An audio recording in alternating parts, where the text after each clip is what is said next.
Olá, bem-vindo ao nosso treinamento de Brigada de Incêndio.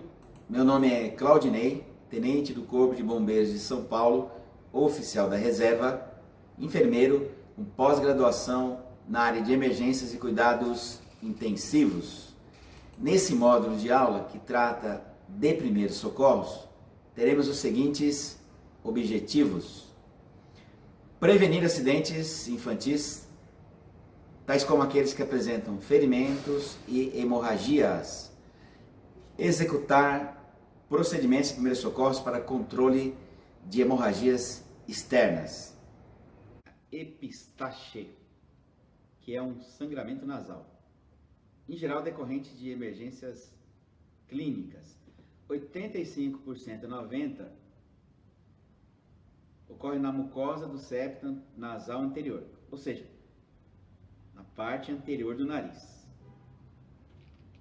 Em torno de 10% lá na parte posterior, onde não é acessível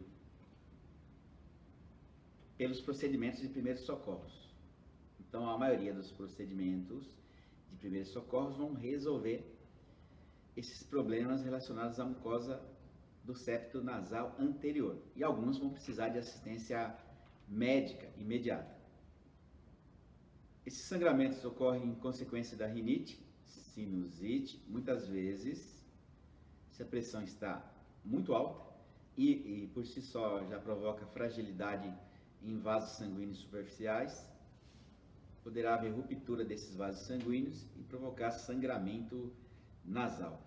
Mas é muito comum em crianças pelo hábito de ficar cutucando o nariz, assoando o nariz com frequência em alguns adultos, e o uso de medicações que são usadas como adstringentes nasais.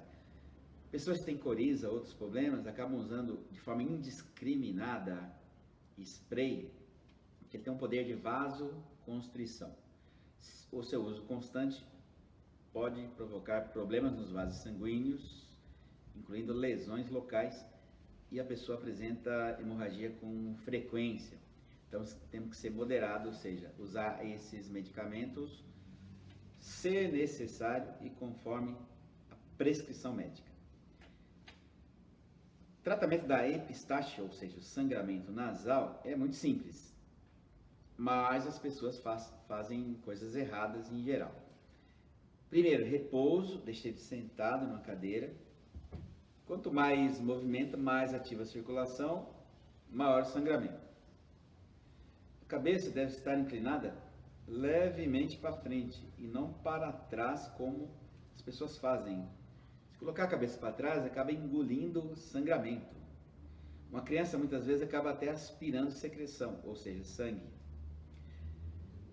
Deve-se orientar a pessoa a respirar pela boca. Se ela tiver capacidade para manter a compressão, oriente que faça isso pelo menos 5 minutos, contínuos de pressão, que é o tempo necessário para formar um bom coágulo de sangue, coágulo firme. Agora, se a criança não tiver capacidade de executar a compressão, o adulto fará por ela. Nós podemos associar a compressão com a aplicação de compressas frias sobre o local. Então, um pano envolvido em gelo, molhado sobre o local. Um saco de água gelada. Haverá uma vasoconstrição associada à compressão. Poderá ser útil na diminuição mais rápida do sangramento. O que não pode ser feito? Depois que parar de sangrar, querer assoar o nariz para tirar os coágulos, porque aí vai retornar o sangramento ativo. Se não parar, obviamente que esse sangramento está ocorrendo por algum problema de coagulação, a pessoa poderá ter algum problema de coagulação sanguínea, várias doenças provocam isso, ou às vezes ela faz uso de medicamentos cujos efeitos colaterais interferir na coagulação sanguínea. Ou ainda, a hemorragia é na região posterior do nariz, inacessível por compressão, e precisa muitas vezes de procedimentos de cauterização para controle do sangramento. Se a pessoa tem pressão alta, fica mais difícil conter esse sangramento. Então é preciso, com repouso e muitas vezes com medicação, diminuir a pressão arterial. Fica essas dicas importantes para a prevenção e também para o tratamento da epistaxe. Deve-se evitar usar, por exemplo, introduzir papel higiênico no nariz, algodão no nariz. Você vai ter que remover isso daí. Na hora que remover, certamente o coágulo aderiu nesses materiais e será removido. E nem sempre esses produtos inseridos são estéreis, causando contaminação. Um acidente muito frequente envolvendo crianças, mas também adultos, são mordidas de animais de estimação até. Então o ideal é ensinar as crianças a não perturbar seu animal de estimação, como puxar a cauda, retirar a comida. Tente retirar o osso de um cachorro pequeno, mansinho. Isso pode levar o animal a morder, a agredir. Não deixar o rosto colado perto do animal. Muitas vezes o adulto faz isso, a criança quer fazer, até com um animal que não é dele e poderá ser agredido. E o mais importante é manter esses animais domésticos vacinados. Existe um programa de vacinação para evitar doenças, especialmente a raiva, que a raiva é mortal. Duas doenças são mortais: raiva, tétano. Por isso que existe prevenção e vacinação. Esse é um tipo de ferimento extremamente contaminado e que exige o seguinte procedimento: lavar rigorosamente o local com água e sabão, detergente neutro, sabonete, algo dessa natureza, para remover as sujidades, as bactérias, a saliva do animal contendo contaminantes. Então é importante essa observação porque, em geral, não se irriga, não se lava ferimentos. Então, dois ferimentos merecem lavar rigorosamente. Escoriações. Criança caiu da bicicleta e ralou o braço, ralou o rosto. São ferimentos superficiais. Leva para debaixo do chuveiro, lava com água e sabão rigorosamente. E os ferimentos com mordidas de animais. Controla-se a hemorragia se houver um sangramento ativo através de curativos compressivos. Veremos adiante. Conduz para um pronto-socorro. Importante manter o animal sob observação. Todas essas orientações serão dadas no pronto-socorro, até para verificar a necessidade de se tomar as vacinas de prevenção ou de tratamento. Mas os procedimentos de primeiros socorros basicamente são esses. Acidentes com linha de pipa frequentemente levam a lesões, não só da pessoa que está se divertindo, mas também é uma das causas de morte de motociclistas ou ferimentos graves em braço, pescoço, ou ainda muitas vezes a criança coloca o braço fora do carro, a cabeça fora da janela do carro e é surpreendido com a linha de pipa que causa lesões, inclusive com a morte. São cortes profundos feitos por linhas de grande resistência, envolvidas por, muitas vezes, limalha de ferro, pó de vidro com cola, que podem, se no pescoço, lesar uma artéria carótida, que faz a irrigação sanguínea cerebral, veias jugulares de grosso calibre, com perda sanguínea muito rápida, muitas vezes nem dando tempo de chegar num hospital. É proibida a venda, a comercialização, mas em geral é feito dentro de casa e muitas vezes com o auxílio dos pais. Coloca na mão de uma criança uma arma mortal. Existem outras formas de diversão, mesmo soltando pipa, mas sem produzir lesões em si próprio e em outras pessoas. Temos aqui alguns exemplos disso. Motociclista com o pescoço cortado, outro aqui na altura dos olhos. O que se orienta? Que o motociclista, sabendo disso, coloque dispositivos de proteção na sua moto, como por exemplo uma antena corta-linha de pipa. Existem protetores para o capacete, que vai desde este que pode barrar a ação da linha, como malhas de aço, são maleáveis, revestidas por tecido, que serve para proteção do pescoço. Mais importante, educação de jovens, crianças, jovens, adultos, para não utilizar essa arma durante a sua brincadeira. Ele está se divertindo aqui e tem uma família chorando do outro lado da cidade.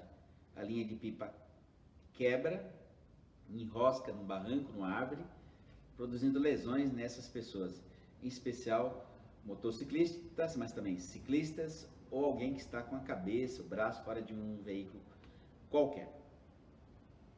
Os primeiros socorros para ferimentos em geral inicia-se com a compressão direta, que é o que nós vamos ter em mãos nesse momento. Um pano limpo qualquer para colocar em cima do ferimento e manter uma pressão.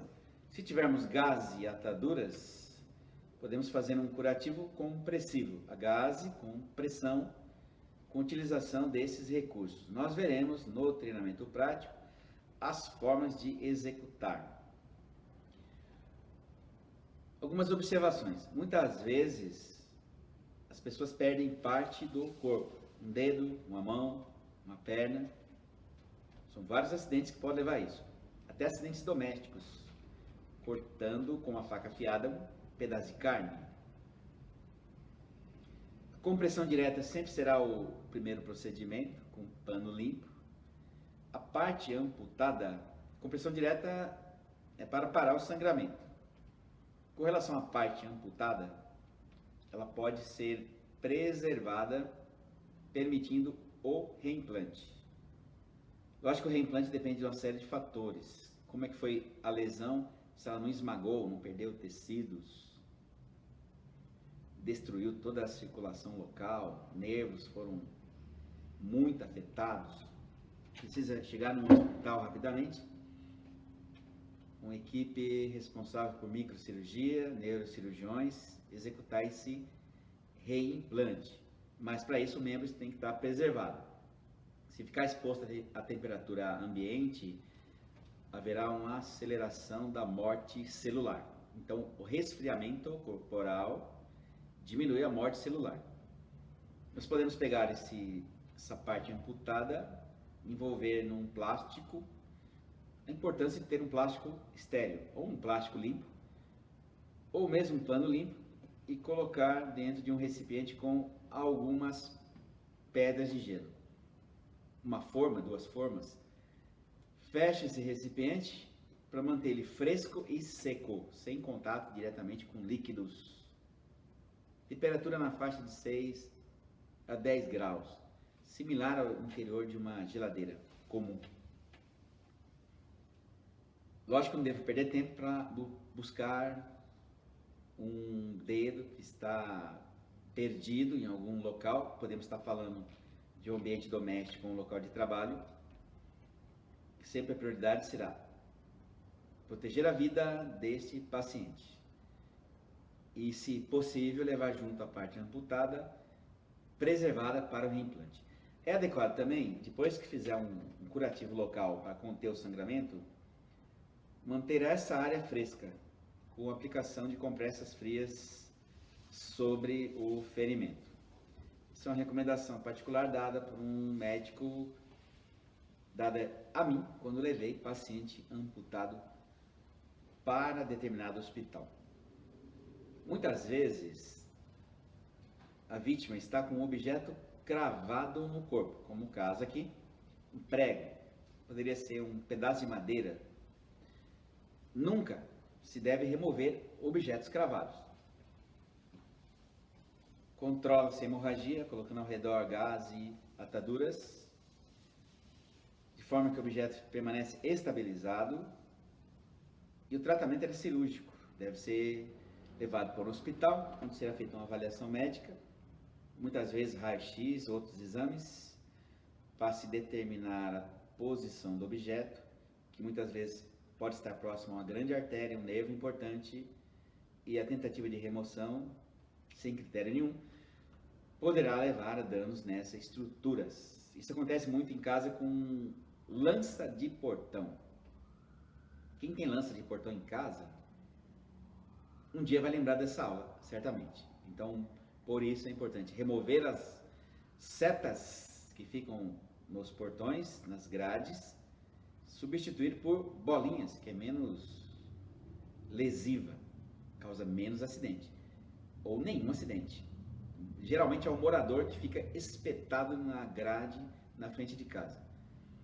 Porque vamos fazer uma análise aqui, bandido não vai ficar subindo em portão com risco de ficar preso numa lança. Ele sabe a hora que você entra, sai de casa, procura um melhor modo de adentrar a sua residência. Então essas ofendículas, que é o nome dado para vidros em cima de muro, lanças no portão, é permitida por lei, assim como cercas elétricas. Mas se não houver um cuidado por parte do morador, ele mesmo será preso, porque boa parte dos acidentes acontece com o proprietário e seus filhos, por falta de supervisão. Teremos agora alguns procedimentos que vocês, como brigadistas, poderão treinar durante as reuniões periódicas, mas também faremos exercícios no treinamento prático nos centros de treinamento. Veremos aqui um curativo no crânio, feito com bandagem triangular. A cabeça da vítima é mantida estabilizada por um segundo socorrista, enquanto que o outro faz a aplicação de uma bandagem para fixar uma gaze sobre um ferimento na região frontal do crânio. Tudo isso é feito de maneira que a cabeça e o pescoço não se mova, porque estamos falando de uma vítima de trauma que bateu a cabeça e que precisa inclusive de uma imobilização cervical, porque pode haver dano na coluna cervical.